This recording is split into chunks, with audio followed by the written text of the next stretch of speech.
Welcome back to Blender Frenzy, and I suppose welcome me back too.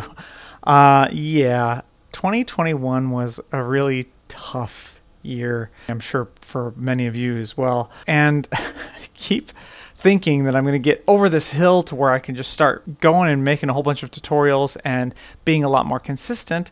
Because I know many of you know that I put out stuff and then I go into hiding for like a couple of months. Until I emerge again from my cocoon. And I'm really sorry about that, but there has been a lot of stuff going on in life, just generally speaking, and lots of things going on at the same time, so I just haven't had time. But today, I have found time to go over something really exciting, and that is the new release of Blender 3.0, which has been out for a while now, but I have discovered a huge update for the video sequence editor. Just randomly discovered it. I haven't even messed with it a whole lot yet, or haven't even looked online to see what new features are there. But as you can see here, if I move myself, you can see it is 3.0 right there. And that is the latest version of Blender, latest stable release. It's not long-term support yet, but we've got to do this. We've got to check this out here. So I'm just going to create a new video editing here. Okay, and get rid of this. We don't need that. And let's just add in a movie. Here we go. This is from my masking series here.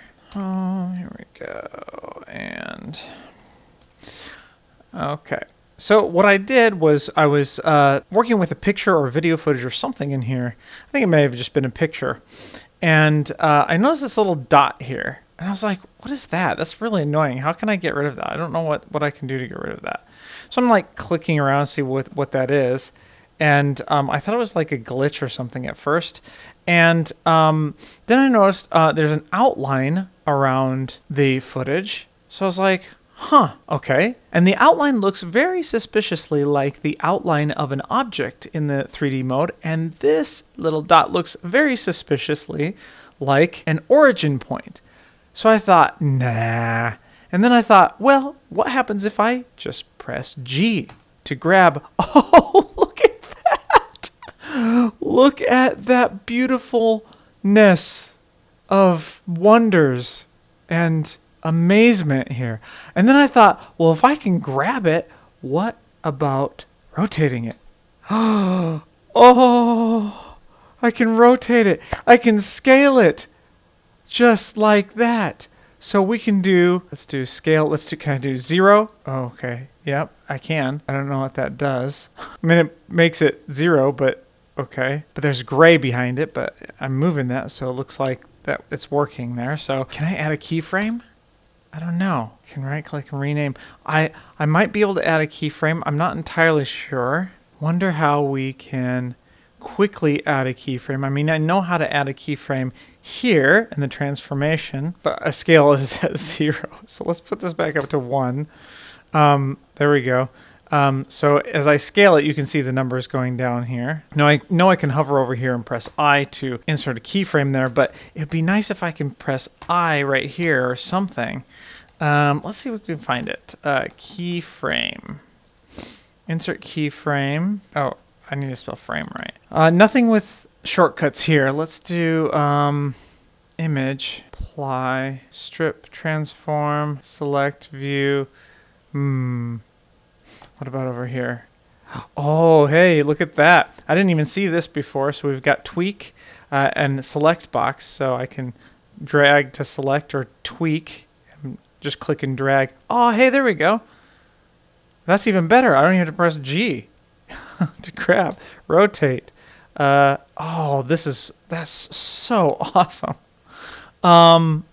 Okay, and then cursor. Okay, move. They need to add a keyframe button here, or make it so where you can press I. Anyway, so let's just do this real quick here. Let's go back to position that at 0, 0, and then we're just going to make this 0, and then can I scale that out?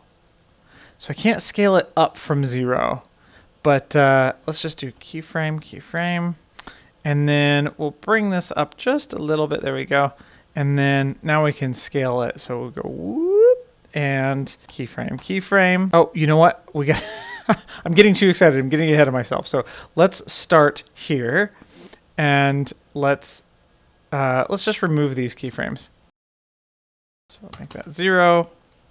Keyframe, keyframe. Bring this up just a little bit, like that, and then like that. No, we got to move the cursor first a little bit here to. Oh, that's too much. Let's get way in here.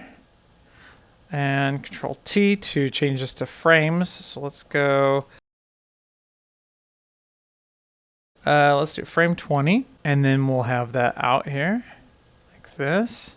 Okay, and then I, and let's go and play that. Woohoo! Okay, and that is way too loud. So let's bring that down.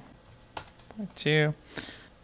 And I was going to do something with it turning, but let's do, yeah, let's just do, let's have this rotate. Actually, let's go back to the beginning first.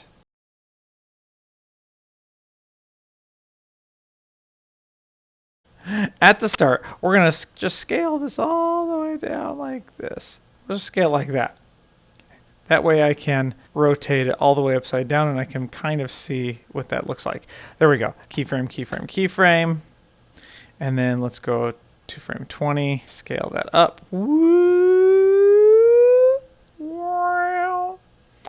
And then we're going to rotate it this way. But I'm just going to keep doing that like a lot. I don't know if that's going to help. Maybe that won't help. Maybe it won't go. Maybe it'll only go one rotation because we still have 2.74 there.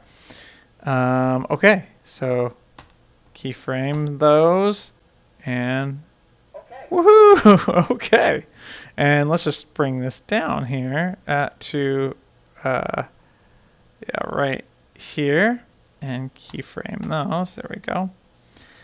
Right up my face, so it goes whoop. Oh, and then we want to have this be 0 location. So oh yeah. I'm not doing this very well at all. And then we move this here, and then of course we have to keyframe those as well. Keyframe that. There we go. There we go. Oh, that's so nice. Okay, so let's do something a little bit more intuitive here. Okay, so say you're full screen here, so we want to do just keyframe these here. Actually, you know what? I don't need the rotation. Let's say we want to go to a picture-in-picture, so we just scale that down and then just move that down here, just like that. And of course, keyframe all of those, and boom. Okay.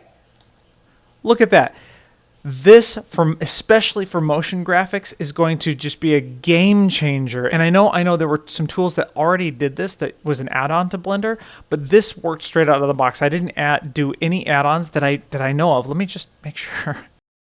Sequencer. So here's Power Sequencer, which I have actually not installed or looked at yet. So I'll have to do a tutorial on that later. Enabled add-ons only. Okay, let's do all. There we go. Okay, so extra objects.